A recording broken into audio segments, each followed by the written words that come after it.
guys, welcome back to Look Who's Talking Podcast, a podcast created for your voice to be heard while having hard conversations intended to spread love, encourage healing, and embrace vulnerability. I am your host, Alicia, and I just want to say thank you guys. If you are new here, do me a favor and click that subscribe button right now. If you are a returning subscriber, thank you so much for sticking it out with me. I really do appreciate it. You guys know that I said that in the year of 2024, it was all about consistency for Look Who's Talking Podcast. And so I am making sure that I keep my promise to you guys and stay and stick to my consistency with being consistent. Y'all know I always got to get y'all a spill. Y'all know I got my gum in my mouth. I'm sorry. That's a flaw I'm still working on. But the gum, it just soothes my nerves, okay? So what I be telling y'all, show me some grace, cut me some slack about this gum, especially my mama, because she be on me about this gum. But you guys know I started something with you guys now to where we do Song of the Week. I tell you guys what's a song I've been heavily meditating on, what's been in my spirit. And so Shelly Moore recently came out with an album, and I didn't really get a chance to listen to the album, but I did finally sit down and listen to it. And he has a song with Tasha Cobbs, featuring Tasha Cobbs Leonard. It's called The Great I Am. And I just want you guys to go and listen to that song. It is a great song. It is a great encouragement for you guys. You know, when you guys see this, it's on a Monday. It's the beginning of the week. So I'll be trying to encourage you guys and give you guys a little bit of motivation. So I just want you guys to know that he is the great I am. Whenever and whatever, he can do it and he will do it. So I want you guys to just stick to that and just know that above all things, he is the great I am. It does not matter what you are faced with this week. It does not matter what it is that you are going through. Surrender those things and give them to God and let the great I am handle it. Because y'all know what I be saying, life be lifing, but God be God. Yeah, that's what we're doing this week. So I have a guest. This particular guest, I encountered him, I want to say I was probably in high school. Right. And they actually came to my uncle's church and they rapped. They had like a little gospel rap thing going on, and I encountered him then, and now he is a man of God preaching and teaching the gospel. But we're going to get into all of that. I'm just going to give him the opportunity to go ahead and introduce himself to you guys. Go ahead. Well, number one, I just want to thank you. I'm honored to be here. My name is Sam Miyaka. I used to be Lowe's. I still am, but my name is Sam Miyaka, and I am the next gen pastor at the Church International. Came from Africa, a few years ago, many years ago. Now here just doing ministry with my family. So I'm so honored to be here. Thank you so much. Yeah, it's no problem. Y'all see how Pastor Sam tried to correct me because I'm like literally listen, when we met him though, that was. Listen, if you want Lowe's to come out, Lowe's can't come out. You know what I'm saying? So hey, it just depends. It depends. Literally, it depends. But we was just so used to calling him Absolutely. Lowe's back in the day, but Absolutely. now he is Pastor Sam. But it's amazing how God works, how life works. A lot of times we have life planned out. That's right. We're gonna do this. I'm gonna do we have it all planned out, right? Tell me about it. And God come and switch that thing and be like, nah, this is what you had planned. Absolutely. I never in a million years, I never had this set up or designed for you. And so now you are a pastor. Absolutely. And I want to know, before we get into our conversation, to say that you were coming from this gospel or this, rapping. I know you didn't see preaching for yourself. No, absolutely. I did not. Right. And so, how did that come about, that transformation, that transition with you from going to being, a gospel artist, a rapper, and then now here I am preaching and teaching the word? Yeah, I think everything, especially when it comes to this, I think it's just on an assignment. I think when I started doing gospel rap, it was only for one cause, which was to impact teenagers, right? In that moment. My brother and I, Honore, coming from Africa, with our parents, we didn't understand really what rap music was about. Back home, when you talk about rap music, you're talking about something that is degrading women, or maybe talking about something that is, about violence and things like that. So when we came here, when we started doing gospel rap, my mother and dad didn't understand that, and they asked us the question, why do you want to do this so bad? And one of the questions that actually my brother answered my dad, and really became the founding reason why we started doing gospel rap. He said, I want to be able to give students something to replace what they're listening to. So for an example, if I'm asking students stop listening to this kind of music, I need to give them something as a replacement. Right. And really that become the founding theme of why we started doing gospel rap. And so the transition from gospel rap to now preaching full time wasn't particularly hard, because for me it was what is the mission? The mission is still to impact students. The only thing that changed was the method, right? Right. Now I'm just not doing it behind beats or things like that. But so that was kind of the transition on that. But to answer your question, it is something that I ran away from. My dad is a pastor, and growing up as a PK, you kind of see what happens to pastors and things that they have to go through on a daily basis, and people that they encounter. You know, just it's a lot that happens with pastors as well, with hurt and church hurt. Yep. When I talk about church hurt, you know, let's talk It's about a real pastors. thing, right. So when you see that from the background of being a pastor's kid, that's something that you don't necessarily like, you know, run towards. But God has a way of like, you know, just capturing someone's heart no matter what's happening in their life. Right. And I love that you pointed that out, church hurt in regards to pastors, because a lot of times when we talk about church hurt, we always focus on the sheep being hurt, but we don't ever talk about the church hurt that the shepherd has experienced or what it is that they're going through. So it's like we always put their hurt on the back burner. And their kids. And their kids, right? So it's like we always put the first family on the back burner, and we always focusing on what it is that we're going through. So I'm so glad that you pointed that out. And so now with your pastoring, is it a youth, young adult pastor? Yeah, so I am a nation pastor. What really that means is just at my church, I'm responsible for anybody who's 30 and under.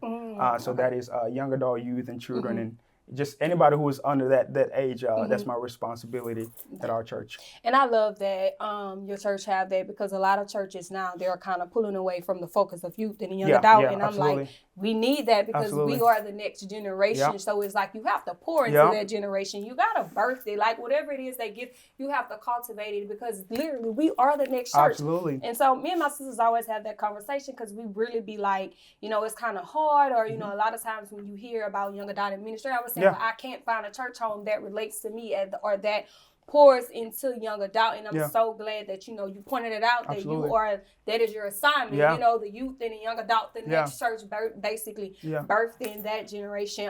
But I called you on here today because this is something that I've kind of been meditating on. Whenever like meditate, you know, it's kind of been in my spirit to talk about godly relationships and godly friendships. Absolutely. Because, you know, of course, at our age, millennials, a lot of times when we turn our life over to Christ, you know, when we walk, you know, this fine walk, we say, God, I'll give you everything. I'm giving you my yes. A lot of times relationships, old relationships, you know, it's kind of hard we try to navigate all of that while giving God a yes. And a lot of times we have friends, you know, who fall off, significant others who fall off, because it's like they don't really understand what it is that God is doing in your life. How is he trying to, you know, because basically when we walk into Christ, this time a new creature, old things passed away. And a lot of times some people transition with you and some people don't. And so something I find myself now is very hard to, well, not really hard, but it's a struggle, because I was always just like, no new friends. And it was more so of because I don't trust easily, right? Yeah, sure. And so my past record with friends, it has always really just been like rough. So I'm like, I'm not one to call somebody friend easily. I'm not one to trust easily, because I've been burnt by friends. And so it's kind of like now in my adulthood, I still have that mindset, but then I'm still kind of trying to like, okay, like it's okay to show yourself friendly. You get what I'm saying? And so when we're talking about in Christ and being saved, God wants us to fellowship. He wants us to build a community. He wants us to show love. You know, he wants us to do all of these things, because God is love. And so I've tried to, now I'm kind of getting myself in a routine of, you have to show yourself friendly. Like you have to be friendly. You have to do this. And so a lot of times people often would tell me, because I come from a big family like you guys, well, you don't need friends. You got siblings. Like, yeah, true. I have sisters, and everybody that know I love my sisters. Those, they my heart. I give them the clothes off my back. I always tell people, like, it's my sisters before anybody. And y'all very close. Y'all tight. We are really jam tight. Y'all like, tight. I'm talking about we do church together and all of that. And I'm like, I love my sisters, don't get me wrong, but sometimes I yearn for a friendship outside of my sisters. And so even with a friendship outside of my sisters, let me say this, I learned for a godly friendship outside of my sisters. And it's like, now that I've gave God a yes, and I'm serious about my yes now, it's like, when I'm encountering people, I'm like, oh, okay, I see you, like I see how we could jam from like a natural side of things. But now I need to know, it's like, how can you build me with my spirit, man? Like, how can we connect spiritually? And so that is a struggle with millennials. And so You've been a pastor, Absolutely. yourself. Sure. Of course, we walk in these walk with pastors. I can only imagine Yeah. you guys got to have the hat on 24/7 of being friendly, showing love. Like, so how do we navigate that? Like, as millennials, walking into that desire of godly friendship, like, how do we navigate that? Give us some advice. Yeah, I mean that is. I mean, we can. I don't know. We can do like 6 podcasts just on that alone. Ooh. I think. No, I think Drake said no new friends. But if even with that, I want to make a funny joke. Even with that, I think Drake is kind of now understanding why you should create new friends, because over time, what happened is people grow, and what you thought you had doesn't become the same. So now Drake really wish he has some really new friends to really be behind him. But on the real end, I think friendships is very important. I think just in general, we wasn't created to do life alone. So everything that we do, I want you to understand, everything that we do, it is based on the community that we're with, right? Based on the community we're with. I think I read a stat, so don't quote me on this if it's not true, but it said that about 80% of who we become is based on the people that we're around, right? Based on the people around. There's a scholar at Harvard University that did a study, 25-year study, and he came to the conclusion of that the success of who you become. He said the number one success of who you become, it is the people that you call friends, right? Example, your family, people that you hang out with. Right. By friends, I mean the people that you are close to and you do communion with on a daily basis, right? So he said, if that is the reason why you will either become successful or not become successful in life, how much more should we be intentional about the people that we surround ourselves with, right? So, but when we talk about friendships, I think there are so many different facets that we're going to talk about. Number one is we all need someone who we can actually talk to, right? And often that can be someone who's in our family, but I like to go a little bit outside of the family a little bit to be able to get a different perspective. Because here's what I know: my family loves me so much, and sometimes they would deny to tell me the truth to make sure that I am not hurt. And what we need in our life is people who can actually be honest with us about what we had in life, what we're going through, what we're doing, should or should not be doing what we're doing, to actually be honest with us. And then after that, what you have is you also have people that you need to be mentoring. So the way I like to think about friendship is I need to have a mentor, someone who has done life, right? Someone who's done life, who's a mentor to me, who's went where I'm going, and then someone who I can do life with by my side, and then someone who I'm mentoring, right? So there's 3 different ways. Number one, someone who can answer those questions, someone who can give me wisdom, and then someone who I'm doing life with. We're kind of going through the same thing, right? We're experiencing the same thing in life. And then someone else who I'm raising up, which is the next generation, someone else who I'm pouring into. And that is so important in life, because everything that we do, think about this, everything that we do in life is going to require the community that we're doing with. Family, someone is there. Work, someone is there. Podcasting, someone is here. Literally, like everything that we do in life is going to require us to have friendship. So I think a godly friendship is so important. It's so important in our life. You've got to have godly relationship in your life. If not, I just think that you are going to find yourself in a place where you're doing something you shouldn't be doing. You're hanging out with the people you shouldn't be hanging out with. And that's simply because we don't have the wisdom of doing life with people that God has sent us to do life with. That makes sense? Yeah, oh no, that makes perfect sense. And because I will say, over like the past year, me and my first lady, we have really got close, love her to death. She is really like somebody who is like a mentor to me. And I always play with her about her age. I ain't gonna say her age because she don't have nobody to play her age. And so a lot of times as millennials, when we do, when we're new in Christ, we look for mentors, people who is older than us to kind of, start share that wisdom, give that wisdom to us. But then sometimes it's like we long for a friend that's our same age. It's like, like you said, we the same age, we doing life, we trying to figure this thing out with us. And I always say, like you said, you become, like people say, birds of a feather flock together. You are the company you keep. You become the environment that you are around. And something now that I've noticed, like I used to, go to parties and want to do all that. Like now, I no longer desire that. And so while I'm in that transition, the hardest thing for me is To like find the same people that seems to be like, like finding females who are like, man, I understand. Like, sure. no, we don't have to go to the party. We Sure. don't have to drink to Sure. have fun. Like, literally, I'm literally like that. And like you said, even with family, I love them to death. And it's like sometimes I like, because I'm telling you, man, my sister Kiwana, Sure. I know she gonna have my back through no matter whatever. what. No matter what. Like, she gonna tell me I'm wrong. Yeah. But she's going to like literally have my back versus Kiara. She's kind of sometimes more of kind of like the rational, like, let's think it through, hold up. And so sometimes you like, that's why I want to go to a friend who's going to look at it or kind of give it from like different aspects of life. Like, well, this is what you did wrong.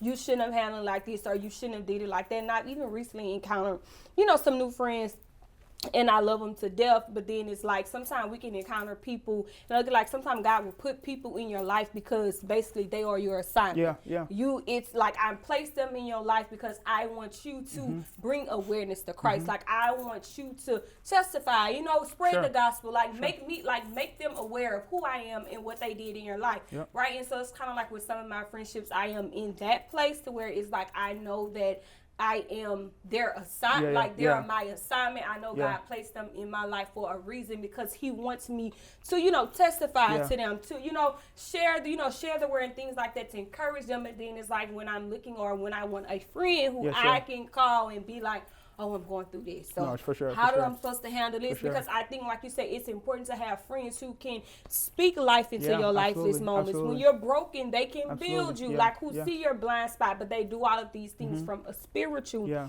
side of things. And it's just like, what they at? Well, I I would say just to that, just a few things. Number one, I think, I always give this advice to people who are single, right? Like, and they would ask me, what do I need to do? I think in that moment of waiting, what you need to do is pray, right? Like, pray for good friends. I think anything that is great is worth waiting for, right? Like, if you really want a great husband, a great wife, like, it is worth waiting for. If you want a great friend as well, it is worth waiting for. So I think what we can do is be so impatient in a season where we don't have that, that Jonathan, that Naomi, that Ruth. We have to be really, really patient and pray for that friend. And then number two is the question I would ask myself is like, okay, cool. Am I putting myself in environments where I can find those friends? Because the thing is, I can find a good friend if I'm just home every single day. Right. So I've got to look. I've got to look for those in the community I'm with. Church or other good communities that you are part of. And I would encourage people, man, when you go to church, just don't go to church and then afterwards, deep out and, like stick around in the foyer or, just shake some people's hand, get to know people. Hey, where you from? And that's how you find good relationship and you build those relationships. But you've got to be very patient. You got to pray for that good friendship. And then after that, you have to be intentional on building that friendship, meaning like putting yourself out there. Hey, I'm looking for a friend. I'm trying to, okay, cool. I'm going to this community because I know, and I'm actually meeting people. I'm asking people about their story. One thing that I like doing when I'm going somewhere where I'm not familiar with is I'll find someone who's sitting in the corner by themselves. Looks like they're not supposed to be there. And I would go there and I'll ask them, say, hey, what's your name? And they would tell me their name. And my next question would be, hey, tell me about your story. Because one thing that I found is people love to talk about themselves, right? So tell me about their story. And I would try to see as they're talking, I'm trying to find my way on how do I fit in this story? How can I be, how can I add value to their life? And many times from that, I mean, there's fruitful friendship that comes out of that. But you've got to be patient. You've got to pray. You've got to make sure that you don't just stay home, that you go in an environment and places where you can find those good friends. And they're very beneficial, stuff like that. But I feel like you're friendly, though. Like, True. Okay, am I supposed to say Sam or Pastor Sam? Because my mama always say you gotta respect. Let's go with Los. I was gonna say because my mama say you got to always respect the calling. Let's go with Los. So, but Los, like you've always been friendly though. Like even in our childhood days, like I've always just remembered you as just like this social butterfly. So it's easy for people who's just always been in social butterfly, but then for somebody who's kind of like who's always been burned in friendships, who has trust issues, and so like even with church, I'm on the women's committee, right? Okay. But I love y'all, but it's a bunch of old women. I love them to death, but like I am literally surrounded by a bunch of older women. Yeah, sure. And it's like, cool, I love that. Like you Sure. said, for the wisdom and Sure. things like that. And so even within our ministry, we have more older women versus it's kind of like young adult. Sure. Who's kind of like on the same, level. Like I can Well, relate. I would say this, and listen, let me make this, and I hope I'm not making an assumption that's not right. Mm-hmm. But I would say too is sometimes we put ourselves in a box where we can't even get out. Here's what I'm saying. I'm not saying leave your church. Mm-hmm. What I'm saying is there is other communities of young Christians. Mm-hmm. We don't, and I'm gonna make the same. No, we do not have to go to the same Yeah. church to be friends. Yeah, And I no, think I that is, understand and what I think you're that is saying. one of the things really honestly that I've kind of hurt the body of Christ is just because we don't go to the same church, people feel like we can't be Right. in community. One of my accountability partner, his name is Pastor Paul Musso. He's a youth pastor at Healing Place Church, right? He does not go to my church. He is my best friend, right? Like me, like he knows, like if he come right here in this moment and he say, hey, give me your phone for 24 hours, he can have my phone, right?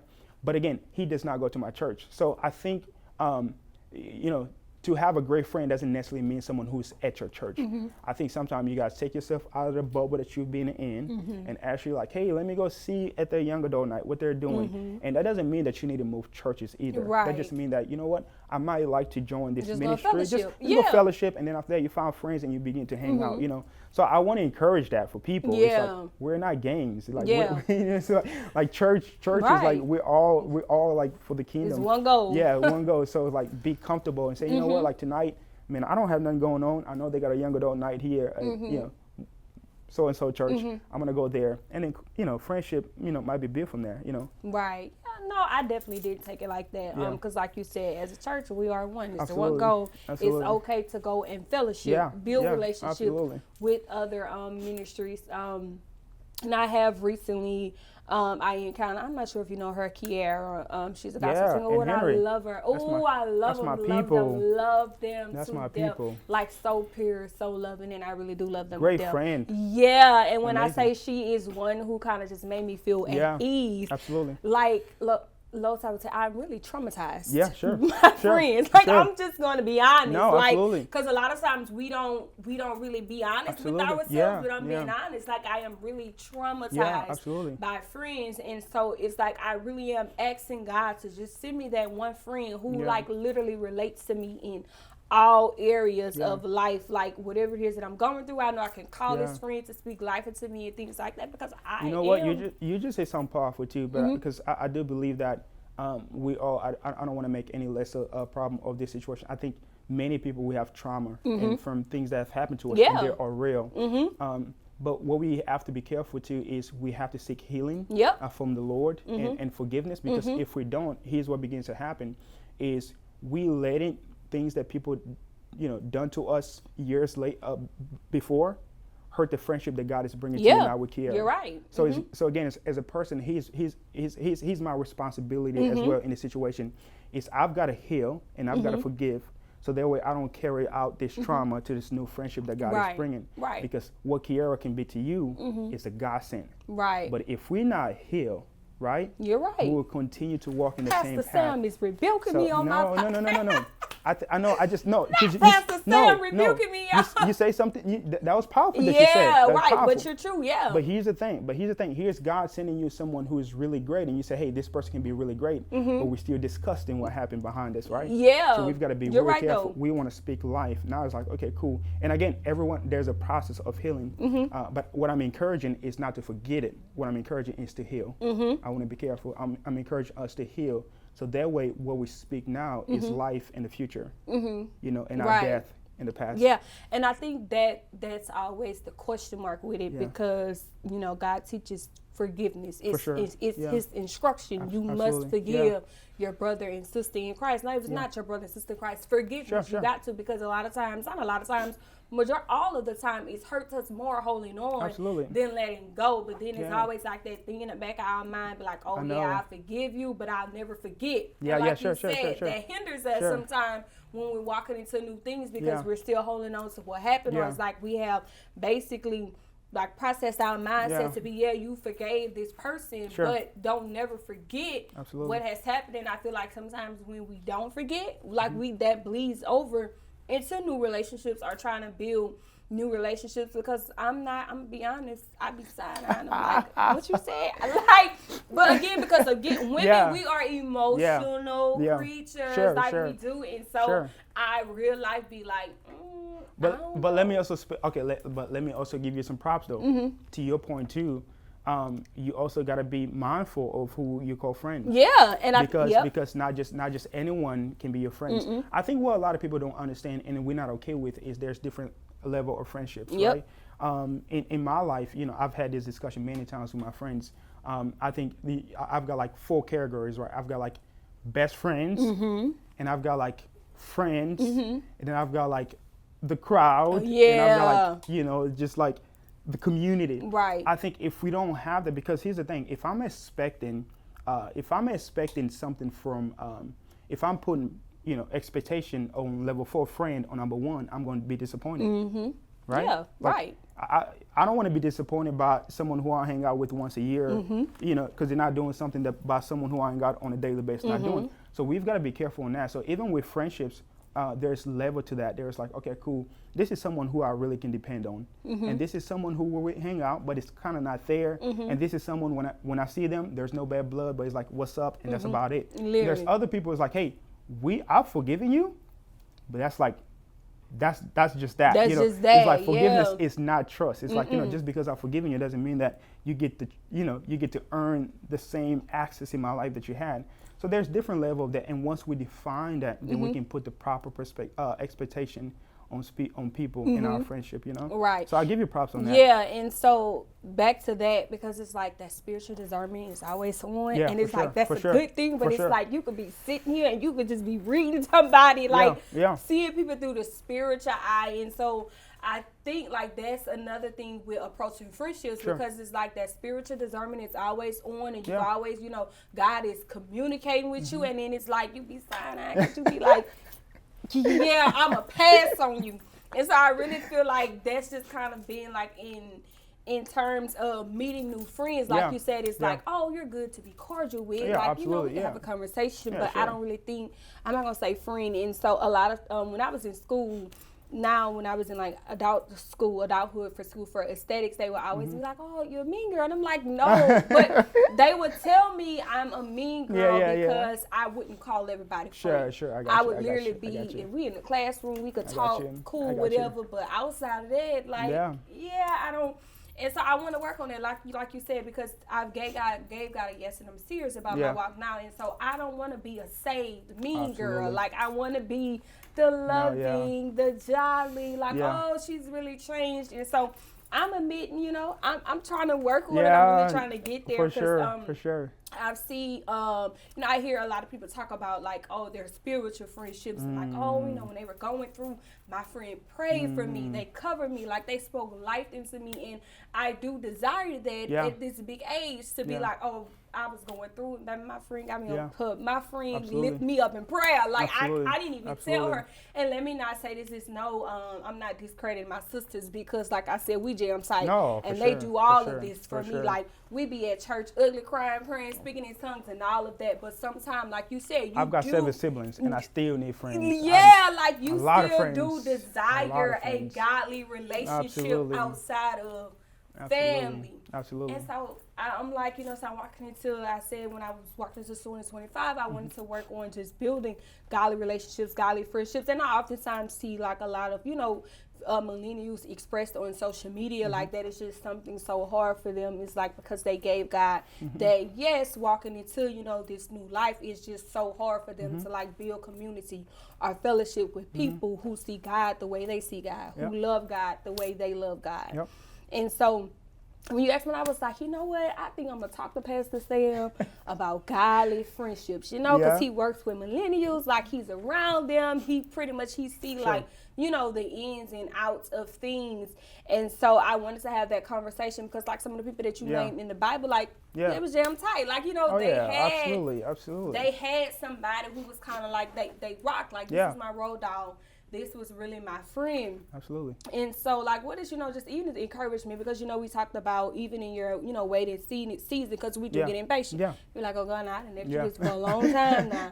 Like, come on, give it to me. But even in that, I've learned that now, even in my waiting season, I need to, like, prepare myself. Absolutely. Because I feel like sometimes God don't give us things when we say we want it, because He know we're not ready for it. And sometimes if we get things too prematurely, we would destroy it. So we have to be ready for it. So now I'll be asking myself, I'll be like, Onicia, what are you doing to prepare yourself for a good friend? Sure. And so now I'm like, when I'm in a public, smile more. Sure. Because, that's like, good. That's yeah, good. like, That's good. my face. That's now, good. because a lot of people tell me my face is just so stern. Your face talk a lot. And then I tell my wife all the time, I'm like, smile.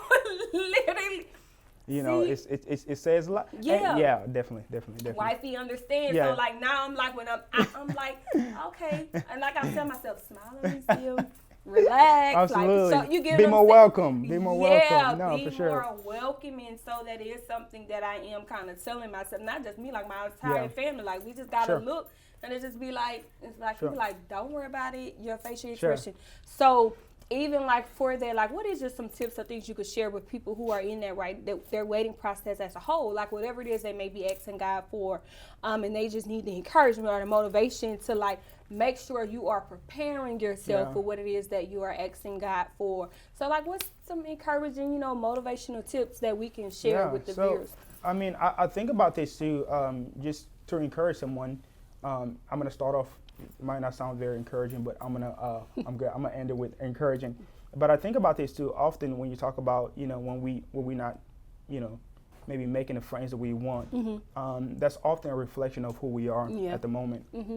So when it comes to just building friendships in general, I like what you said about, hey, like in a waiting season, I need to work on myself. Because the question that you got to ask yourself is, am I a friend that other people want to be friends to? And what we find most of the times is this, the reason why we can't build relationship is because maybe we're not at the level that other people are. Because everyone is praying for a great friend. So if you're not a great friend, you're not going to attract any great friends. So one of the things that you said was very important is, like, in a waiting season, I think the waiting season is one of the most important seasons of our lives. Whenever God has us waiting, what do waiters do when they're waiting? They serve, right? So in our waiting season, I think most of us need to be serving people, not just serving the church. I'm talking about serving people in our community, serving our family, and then praying. That's what we need to be doing. What that does, it prepares us to become who we want for somebody else. So if I'm praying for a great friend, or if I'm praying for a friend who's patient, if I'm praying for a friend who has a prayer life, if I'm praying for a friend who has a faith, that's past all understanding, then I've got to be a friend who have a prayer life. I've got to be a friend who have faith. I've got to be that person, because it won't make sense for me to gain something that I'm not for that person, right? So so I want to encourage anyone in here who say, man, Lord, I am seeking some great friendship. Lord, I am praying for some great friendship. The question that I want you to ask yourself is this: are you that great friend? And if you are, then what you want to do, you want to begin to do those work, healing, right? You want to begin those forgiving. You want to begin to do those work. So that way you can be prepared for that friend that's going to come along the way. And I think friends are very important. I think one thing too, what we ought to do is really just get off social media a little bit. Because I think what happens is there's this digital connection that we become to have, and we think that we can replace it. And I understand. I don't want to be that pastor who talking about, get off social media. That is not the truth. But I do think this. I do think that social media connection does not have the power that just like a relationship. And it doesn't. Like, it does not have the power. So what you have to do is you have to get outside the bubble of just like, hey, let me just Instagram. No, like, grab somebody's number, go to coffee, and actually hang out. And I would say, so just get out your house a little bit, go find some friends, actually go out to dinners and hang out. You're looking for a man or a woman, go on a date, go to a coffee shop, stuff like that. I think that helps as well to be able to do that. So I just want to encourage anyone who's in here, if you're praying, God got an answer for you. But here's the thing: are you doing the work that needs to be done so you can be the very thing that you're praying for? Oh, I like that. Are you doing the work so you can be the very thing that you're praying for. I'm gonna steal that, Pastor. Hey, Sam. take it. Okay, Take it. you got it. I never said it. Yeah. I don't know. I'm never gonna said steal it. I that. don't know. No, but I definitely love that you pointed out with social media, because we are now, people are glued to social media. Absolutely. We are glued to our phones. Like, Yeah. you know, people want to call, FaceTime. I'm guilty. Yeah, I want to yeah, face. yeah. And you could just send me a text For sure. that. Like, I'm with you on that. Yeah, like you could just No, text me yeah. for that. But no, it's true. Sometimes you have to get out of the walls of social media. Absolutely. Because I always tell people, social media will always, those people will only allow you to see what they want you to see. They will always show the good. They're never going to show the bad. They're never going to show the ugly. It's the facade. Like, everybody just paints this perfect picture on social media. It's not real. It's not. It's really not. Real. I tell people all the time, I fake on social media all the time. Yeah. Not that I'm intentionally about it. I just don't post all the bad things that's happening in my life. Yeah. So really what you get is highlights of my life. And again, I'm not out there saying, hey, listen, let me go ahead and be this fake person. But I'm just saying, like, by me just posting all the good stuff, kind of faking my life, and I'm giving you what's not true. There's moments where I'm frustrated with my kids and I just, want to slam a door to their face. There's moments where, I would just, want to give my dog something where he can just leave me alone. I'm just saying, like, there's disagreement between me and my wife that I would never post on there. Right. So we've got to be careful, just like building our life on someone highlight reel, and understand that, man, there's real struggle behind every single person. There's real pain, real hurt. And that can only be met when we're in community, together. Together, yeah. And then, like you said, when people see all of the good, they start to idolize that. And it's, I want to become that. I want to do that. And it's like you're desiring to be something that's fake. It's not real. It's not real. I won't say, baby, snap out of it. It's not real. Literally. And I was one who used to be wrapped up into social media. And now I'm like, you know what? This is just social media. Get on here for a couple of laughs, and then I'm off. I'm literally back to real life. Because literally, I'm like that. I'll allow you to see what I want you to see. Yeah. Because even in life, I'm like, there are just some things for me that I want to keep private. I would never show on social media, because I feel like if this is my happy moment, if this is something that makes me happy, okay, I'm gonna keep this to myself. Like, this is just for me. I don't want social media to see it. So definitely, but like you said, even with this conversation, like it can go so far and so deep, so many ways when we're talking about friendships. But hey, this is the start. Absolutely. Of friendships, right? Absolutely. And so I'm definitely going to do the work. So if you guys see me walking around just smiling, know that's me. I think we all got to do some work. We all got to do some work. Y'all know that is me doing the work, okay? Because I'm going to be smiling. So that's me doing the work. And so I just want to say thank you, Pastor Sam, so much for coming to be a part of the Cool Talking Podcast. I always get guests who I feel like have something to say, because I'm definitely like, not everybody who has a mic got something to say. So when I choose my guests, I definitely be feeling like I wanted somebody who can share something valuable with my viewers, because not all the time they want to hear from me, right? And then I feel like it'd be a little more heavier when I got to do it by myself. Versus when I have guests, I could just go ahead and throw them out there in the water and say, hey, you take the floor, you talk. So I want to say thank you definitely for coming, and just let them know, I'm not sure if you said it, but to my viewers who don't have a church home, who are looking for a church home, you don't have to come to the church that I'm at. Yeah. But Pastor Sam, can you please just let them know the church that you are pastoring at, where they can find you, social media hooks and all of that? I pastor at the Church International. You can find us on social media. We have a few campuses. But again, I mean, one of the things too I would just want to encourage you is this: we in Gonzales, but if you're in Baton Rouge, listen, there's plenty of churches. If you're in Zachary, there's plenty of churches. Man, go find your church, go find your pastor, get in a small group, go find your community.